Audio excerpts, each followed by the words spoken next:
वो क्या है? वही तो परमात्मा का प्रतिबिंब है। आत्मा जो है कभी मरती नहीं है, शरीर मरता है। ये शरीर जो है मरने के लिए ही पैदा हुआ, इसका नाम ही मरण धर्म है। इसको तुम कुछ भी खिलाओ, कुछ भी पिलाओ, इसने एक दिन मरना ही मरना है। आत्मा नहीं मरती है। बोलिए कृष्ण कन्हैया लाल की जय।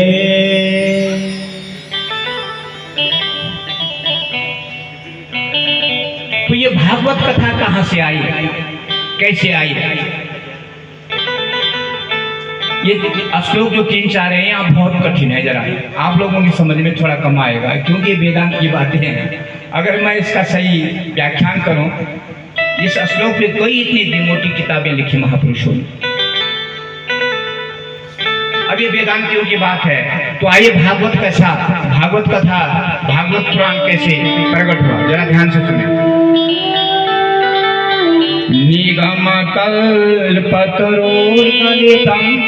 फलं सुखमुखादमृतं त्रवसंयुतं पिबत भागवतं रसमालयं मुहुरहो रसिका भुवि भावुका।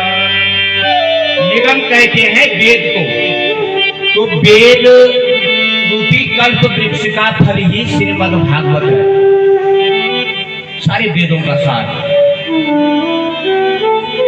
निगम कल्प तरुर गलितम फलम। ऋषियों ने कहा ठीक है, आपने वेद को बताया, कल्प वृक्ष भागवत को बताया फल, तो ये वेद रूपी कल्प वृक्ष का फल जो ये भागवती आया कैसे? बोले सुखमुखा, सुखदेव भगवान के मुख से। सुख कहते हैं तोते को, ध्यान देना जरा बात पे। अब जो सुख पक्षी होता है ना, वो जिस फल पे अपनी चोंच को मारता है, वो फल मीठा होता है या नहीं होता? बताओ, होता है ना? यानी तोता जो है या तो खट्टे मीठे फल को चोंच मार करके वो खट्टा जो फल है वो मीठा हो जाता होगा, या जिस फल को तोता चखता है, खाता है, वो फल ही पहले से मीठा होता होगा, ऑलरेडी मीठा होता होगा। तो लेकिन फल चाहे कैसा भी हो, सुख पक्षी जिस फल पे चोंच मारता है, खाता है, वो फल मीठा ही मीठा होता है। बोले सुखदेव के मुख से ये फल निकला, सुखमुखा। तो हम क्या करें? ये जो भागवत फल है ये क्या देता है, क्या करता है? बोले अमृतम दर्भ संयुतम, अर्थात दर्भ कहते हैं मोक्ष को। ये मोक्ष रूपी फल है, ये जो इसके शरण में आ जाता है उसकी मुक्ति निश्चित है, गारंटी है, प्रमाण है। कल मैंने आपको बताया परीक्षित साक्षी इस बात का कि जो इस फल को चखता है, इस भागवत कथा को सुनता है, उसको मुक्ति निश्चित मिलती है। लेकिन निर्भर करता आपके भाव पे, आपकी श्रद्धा पे, आपकी निष्ठा पे, आपकी भक्ति पे निर्भर करता है कि आपने कथा किस भाव से सुनी। मुक्ति की गारंटी है। हाँ, मोक्ष रूपी फल अमृत अमर बना देता है, उसको बार बार जो आप मेरे गुरु हैं, पिता हैं, मेरे ईश्वर हैं।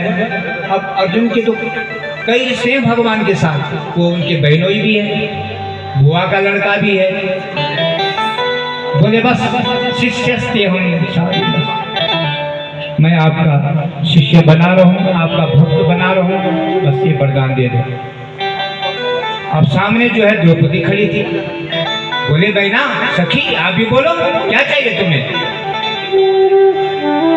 बोले केशव मुझे तो यही वरदान दे दो, मैं, आप मेरे सखा हैं, मैं आपकी सखी हूँ। ये सखा और सखी का जो भाव है, बस ये हमेशा बना रहे, ये अमर रहे, ये अद्भुत रहे, भाई ये मुझे दे दो।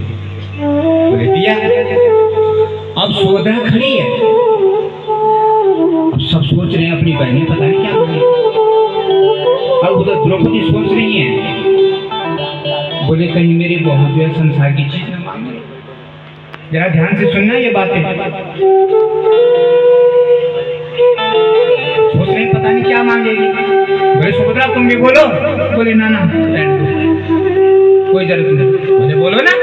अरे आपने नहीं सुना अभी बुआ ने मुझे कहा मैं भगवान कृष्ण ने कई बार कहा, कई बार आओ मेरी शरण में, मैं मुक्ति देता हूं, मैं भगवान हूं। लेकिन राम ने भगवत्ता को छुपाया क्योंकि वहां मर्यादा थी।